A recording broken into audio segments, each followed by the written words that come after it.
Olá, meus queridos estudantes. E aí, tudo bem com vocês? Que bom. Espero que sim, espero que você esteja bem feliz e que você esteja bem focado, esteja sabendo ordenar esse período em que a gente passa por uma certa dificuldade, mas que a gente vai superar juntos e com bastante trabalho, bastante estudo, manter a mente ocupada e a mente sempre ativa, ok? Eu vou dar a introdução hoje sobre uma aula que é extremamente importante para você, um assunto que é muito frequente nos vestibulares e que é interessantíssimo para você entender todo o processo energético de um sistema químico, ok? A gente vai trabalhar com termoquímica.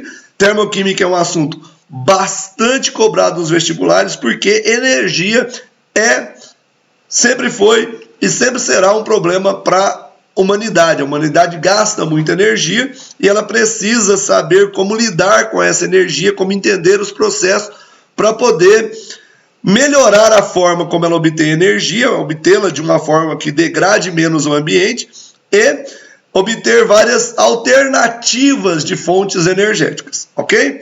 Então, termoquímica é o assunto dessa aula. Nós teremos mais ou menos umas 4 ou 5 aulas sobre termoquímica e é o suficiente, rapidinho você aprende, é tranquilo, é fácil, aproveite. Se você tiver alguma dúvida, entre em contato para eu poder te ajudar, ok?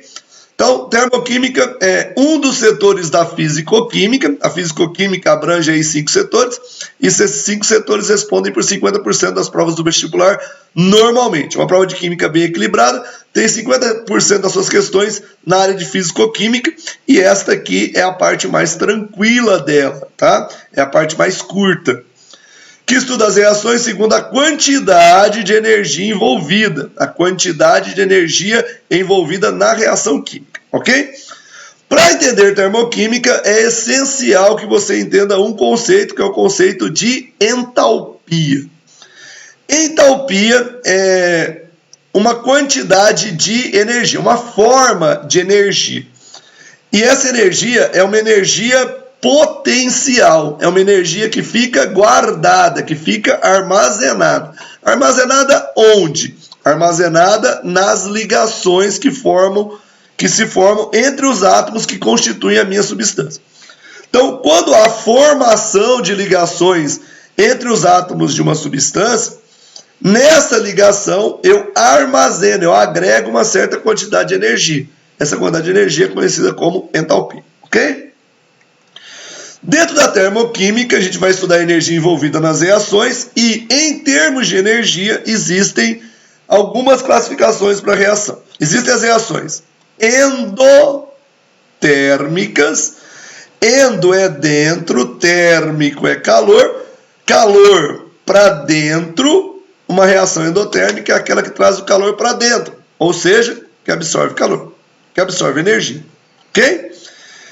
Exotérmica, exo é fora, térmico é calor. Uma reação exotérmica é aquela que libera energia, que libera calor. E alguns processos, são raros, mas podem ocorrer, são atérmicos, ou seja, não, é um prefixo de negação, né? Não dependem do calor, ou seja, não liberam e não absorvem energia. São totalmente atérmicos, ok? Aí, como você tem tipos de reações, classificações quanto à energia, você precisa saber identificar quando uma reação é endotérmica, quando uma reação é exotérmica. E o examinador do vestibular, ele tem algumas formas para expressar que tipo de reação você terá, tá ok? E aí eu vou demonstrar aqui algumas maneiras como o examinador tenta te dizer quais as reações. Ele tenta, às vezes você consegue, às vezes não. A gente está aqui para te preparar para que você consiga identificar isso aí. Então, formas de identificação de uma classificação e classificação de uma reação química. São 5, tá? 5 maneiras que eu vou ensinar para você. A primeira delas é através de informações diretas do texto. E aí eu peguei alguns textos de questões para que você consiga verificar se você consegue interpretar o texto e identificar o tipo de reação. Então, o primeiro texto está aqui, ó. O calor de combustão do hidrogênio é 68 kcal por mol. Que quantidade de calor em calorias é liberada quando se queima 2 mols de hidrogênio? Então, primeiro, quantidade de calor é liberada. Então, ele está dizendo que a quantidade de calor é liberada. Então, se libera energia, é uma reação exotérmica. Perfeito? Essa foi tranquila, né? Outro texto assim, ó. Qual a quantidade de calor consumida pela amostra ao passar do estado líquido para o estado gasoso, mantendo a temperatura constante? Então ele fala aqui de uma mudança de estado físico, e os estados físicos têm energia diferente. Por isso que nas questões de termoquímica é essencial que você coloque o estado físico em que a substância se encontra. A hora que você vai equacionar, que você vai montar a equação termoquímica, tem que estar lá os estados físicos da substância, ok? Aí ele coloca quantidade de calor consumida. Se ela é consumida, ela está sendo absorvida. Se absorve energia, é uma reação endotérmica. Ok? Aqui foi bem tranquilo, os textos foram bem diretos. Agora eu vou pegar um texto que não foi tão direto assim, uma questão da FUVEST. O veículo lançador de satélites brasileiro emprega em seus propulsores uma mistura de perclorato de amônio, NH4Cl4, e alumínio em pó junto com um polímero para formar um combustível sólido. Na decomposição térmica do perclorato de alumínio, na ausência de alumínio, formam-se 4 produtos. Um deles é a água, os outros 3 são substâncias simples diatômicas, 2 das quais são componentes naturais do ar atmosférico. Escreva a equação balanceada que representa essa decomposição. Aí o texto fala numa decomposição térmica. Se você vai decompor alguma coisa, se a substância está agregada, ela está unida, e você quer decompô-la, a primeira coisa que você precisa fazer é fornecer energia para quebrar as ligações. E aí você vai fornecer energia na forma de calor. Então essa é uma reação que absorve energia, é um processo endotérmico. Depois que ele decompor, no processo de decomposição você coloca energia, ele começa a decompor, aí ele vai liberar energia, liberar calor para propulsionar o foguete, ok? Segundo tipo, através de mudanças de temperatura. Então, primeiro um texto da UERJ está assim, ó, ao se dissolver uma determinada quantidade de cloreto de amônio em água a 25 graus Celsius, presta atenção que inicialmente a água está a 25 graus Celsius, obtém-se uma solução cuja temperatura foi de 15 graus Celsius. A transformação descrita caracteriza-se como um processo de que tipo? Endotérmico ou exotérmico? Pensando um pouco, você vai ver que a temperatura estava a 25 e agora está a 15. Ou seja, o meio onde ocorreu a reação teve uma diminuição da temperatura. Ou seja, o meio onde ocorreu a reação perdeu calor. Resfriou-se o meio, diminuiu a temperatura. Se o meio diminui de temperatura, ou seja, se o meio perdeu o calor, indica que a reação roubou o calor do meio. A reação absorveu o calor do meio. E se a reação absorve calor, ela é endotérmica. Ok? Outro exemplo. Eu acendo uma fogueira. Quando eu acendo uma fogueira, a queima de combustível, a queima de uma substância, libera calor para o meio. A queima de um combustível libera calor para o meio. Portanto, quando eu tenho uma fogueira em um ambiente, o meio aquece. O meio aumenta de temperatura. E se o meio aumenta de temperatura, se aquece o meio, quer dizer que a reação que eu estou tendo está liberando calor para o meio. É uma reação exotérmica. Ok? Então, se ele falou que a temperatura do meio aumentou, é porque a reação que ali ocorreu é exotérmica. Se a temperatura do meio diminuiu, é porque a reação que ali ocorreu é endotérmica. Ok? Espero que esteja entendendo. Através da posição da energia na equação. Aí eu tenho uma equação, tá vendo? Sulfeto de zinco, substância química. Reagindo com 3,5 mols de O2, substância química. ZNO, óxido de zinco, substância química. SO2, dióxido de enxofre, substância química, mais 116 quilocal. 116 quilocal não é substância química. Quilocaloria é unidade de energia, ok? E a energia está somada aos produtos. Lembrando que produto é tudo que sai da reação. Se a energia está somada aos produtos, ela está saindo da reação, a reação é exotérmica. Perfeito? Tranquilo? Espero que sim. Se você está curtindo o vídeo, acione o sininho das notificações para receber os novos vídeos que eu vou postar para você continuar o seu estudo. Divulgue o canal junto aos seus amigos, tá? Clique no gostei para poder valorizar o canal, tá ok? E vamos continuar com a nossa aula. Agora eu tenho 2 mols de amônia gasosa, substância química, 22 quilocalorias, energia, formando nitrogênio e hidrogênio gasoso. A energia agora está somada ao reagente. Lembra-se que reagente é tudo que entra para a reação, tudo que começa o processo, que entra para o processo. Se a energia está somada aos reagentes, ela está entrando para a reação, o processo é endotérmico. Ok? Tá claro aí? Tá tranquilo?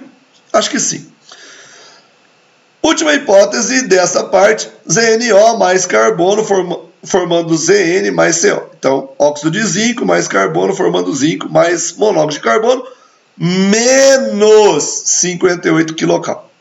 Uma equação química assemelha-se a uma equação matemática onde a seta é o sinal de igual. Então, se a energia está subtraída dos produtos, equivale a dizer que a energia estaria somada aos reagentes.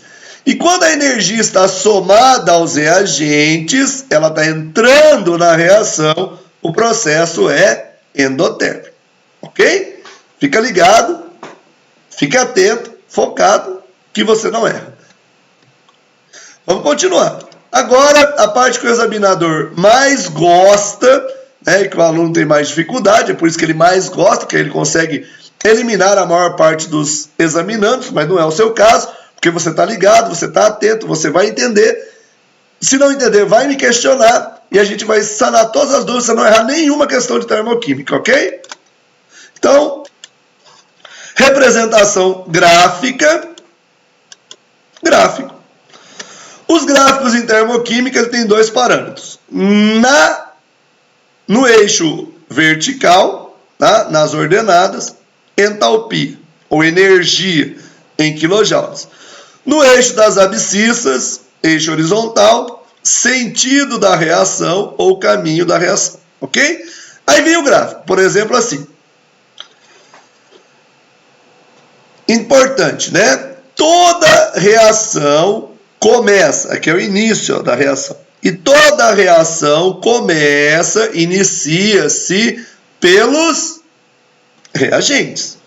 Então, o início da reação, a primeira parte do gráfico, corresponde aos reagentes. Ok? Então, se aqui é o reagente, esse ponto aqui no eixo indica a entalpia dos reagentes. Entalpia é H, reagente é. Entalpia dos reagentes. Ok? Aí a reação progride e a gente chega aos produtos, né? Final da reação, a reação termina nos produtos.